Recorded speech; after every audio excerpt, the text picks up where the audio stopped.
What's up, everyone? I am here at Little Rock Creek Shut-ins, and it's just a little area in the Missouri Ozarks, but it has this awesome secluded shut-in. Now, when I say secluded, the road is just right up there. What I mean by secluded is it's not a whole lot of people that come down here. Not like, Castor River. It's a really cool little area, and I'm hoping to oh yeah, the water is flowing really good. I'm just going to go up and down this creek, descend fairly quickly here. I'm hoping I get a few pictures. The light's flat right now, so I'm not sure how much I can get. A lot of times I come here in fall, and fall's not really the time to come unless there's been a recent rain. There's not a lot of leaves on the trees or anything like that. My timing is a little bit off. I should have waited about a week, but I'm here now, so I'm going to take some photos. When I explore scenic places such as this, it always amazes me how rock receives an audible voice when the flow of water strums its strings. So I'm going to take a photo of this area here.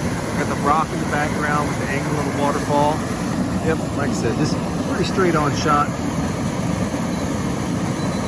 Have to use a smaller aperture. Looks like I'm blown out a little bit, but I can't get too low. I can't freeze that water, so that's a little bit better.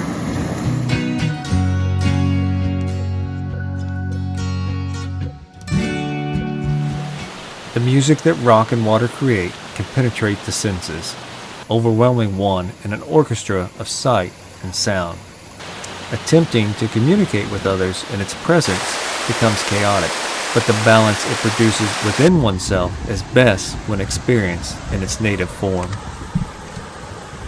Alright, I've got this waterfall, and it zigzags in and out.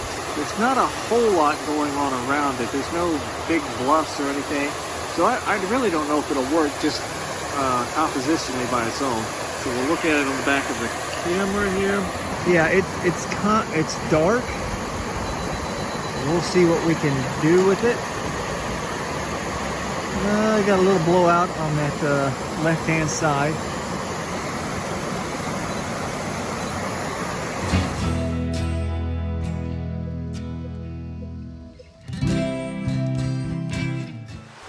As I continue to descend, one almost can distinguish the individual notes from this eternal composition. Come down a little bit from the waterfalls that I was taking a picture of, but I think here is where the photo is. I think if I catch these little rapids up against this granite wall here, and there's a little waterfall up there, I probably won't be able to capture it, but I think I've got something here. So let's take a look at the back of my camera, the composition. I am shooting at my smallest aperture because I need to get that half of a second to get that smooth water.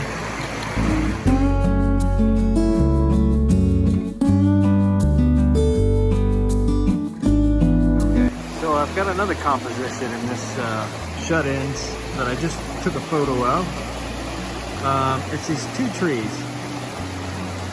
Now, it is early spring, so they kind of blend in with the background, with the granite rock, but I'm hoping that I can bring them out in the photo editor a little bit more. I'm going to go with a square format because I'm going to cut down on the two sides here. I don't need all that. So I'm going to show you what I've got. All right, there's the square format. There's my two trees. And then I'll smooth out that water with a longer exposure.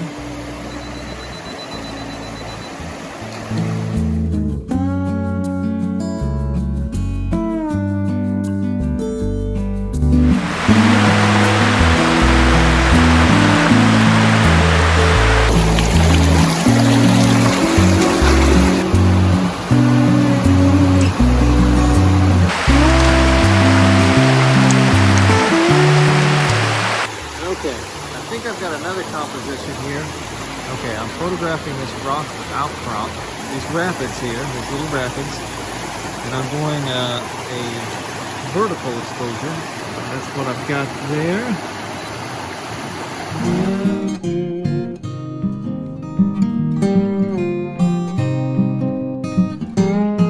My interpretation of this natural song is only one of many. Others have heard and will hear their own song.